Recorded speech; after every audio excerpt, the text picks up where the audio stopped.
ভারতীয় দালালদের মাধ্যমে অনেক ষড়যন্ত্র চলছে। সংখ্যালঘু সংখ্যালঘু, হ্যাঁ, সংখ্যালঘু নির্যাতন, ওই যে আপনার এই যে হিন্দুদের ঘরবাড়ি মন্দির পোড়া ভাঙা, এগুলা অনেক অপপ্রচার, অনেক গুজব চলছে। ভারতীয় দালালদের এই যে দালাল চক্ররা এখানে যারা আছে, এদের মাধ্যমে ওই যে ভারত ভারত এগুলো গুজব ছড়াচ্ছে। আমি ভারতীয়দের বলতে চাই, তোমরা তোমাদের দেশ নিয়ে মাথা কামাও দাদা, দাদু, তোমরা তোমাদের দেশ নিয়ে মাথা কামাও। আমাকে যারা ভারতীয় যারা ফলো করেন, আমি তারা শুনে রাখেন, আমার দেশে আমার দেশে হিন্দুদের উপর অত্যাচার নির্যাতন, মন্দিরে মন্দিরে হামলা ভাঙচুর আগুন, এটা আমার দেশের হিন্দু সম্প্রদায়ের লোকেরা জানে না, আমার ভাইয়েরা জানে না। তোমরা জানো? তোমাদেরকে এগুলো বলে কে? আমাদের এখানে যারা দালাল চক্র, যারা ষড়যন্ত্রকারী, তোমাদেরকে তারাই বলে, আর তোমরা তো ওখানে বসে বসে গুজব ছড়াও। তোমরা এসে দেখে যাও, তোমরা এসে আমার দেশে এসে দেখে যাও যে আমার দেশে কত আমরা যেভাবে বসবাস করি, আমাদের চাইতে ভালো রাখার চেষ্টা করি আমরা তাদেরকে, আমাদের প্রতিবেশীকে, মনে রাখবা। কিন্তু তোমার দেশে ভারতকে বলছি, তোমার দেশে মুসলমানরা নির্যাতিত, তোমার দেশে মুসলমানরা নির্যাতিত। তুমি আমার দেশ নিয়ে মাথা কামাও, আমার দেশ নিয়ে মাথা কামাবা না, বলে দিলাম।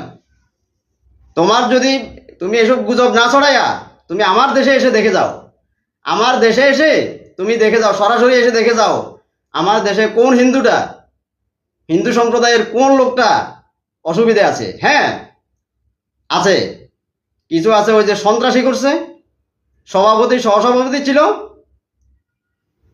সন্ত্রাসী গোষ্ঠীর সাথে, স্বৈরাচার সন্ত্রাসী গোষ্ঠীর সাথে তাল মিলিয়ে মানুষের উপর অত্যাচার নির্যাতন করেছিল, মানুষের জায়গা জমি দখল করেছিল।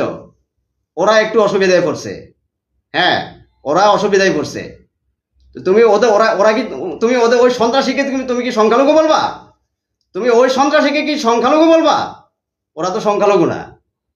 আর আমরা তো হিন্দু সম্প্রদায়, আমরা অন্যান্য ধর্মের কাউকে আমরা সংখ্যালঘু মনে করি না, আমাদের দেশের নাগরিক মনে করি। আমরা যেরকম নাগরিক, ওদেরকেও আমরা নাগরিক মনে করি।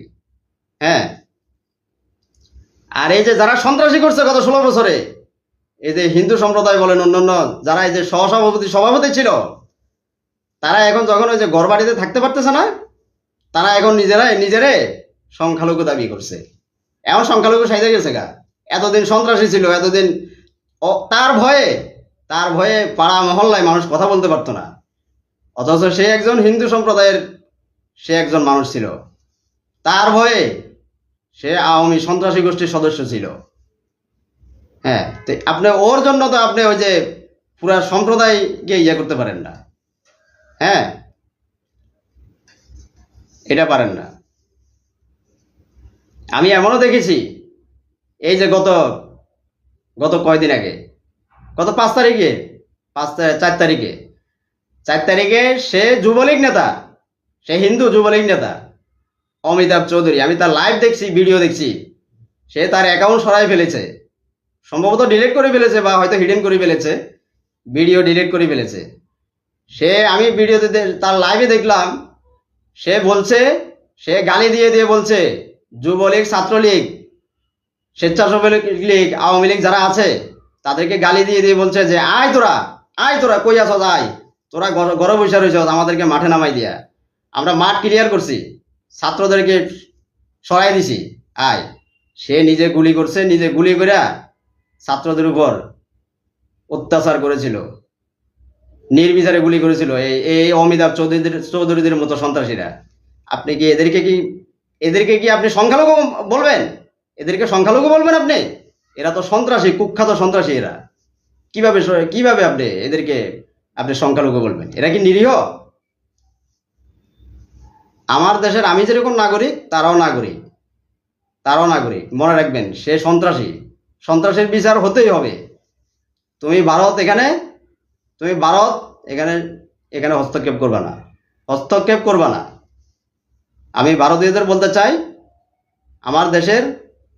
আমার দেশের এই সমস্ত বিষয় নিয়ে আর মাথা কামাইতে হবে না, আর মাথা কামাবেন না। বহুত মাথা কামাইছেন, বহুত খেয়ে গেছেন, আমাদেরকে লুটে ফুটে সব শেষ করে দিয়ে গেছেন। আর করতে যাবেন না, চেষ্টা করেন না, বলে দিলাম।